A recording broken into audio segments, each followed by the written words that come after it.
Okay, good afternoon, good morning, good evening, wherever you are. Just for the people who start working with Moodle, a very good platform. Whenever we want to check out if our students or our participants have logged in and have used something, then we go here.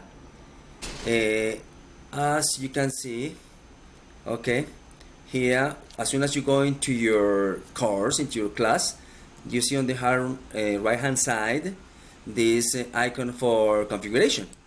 There, then you see these elements. Go all the way down to more.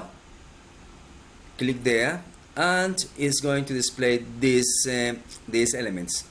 Reports of logs, live logs, activity report, course participation, activity completion. Then let's go into logs.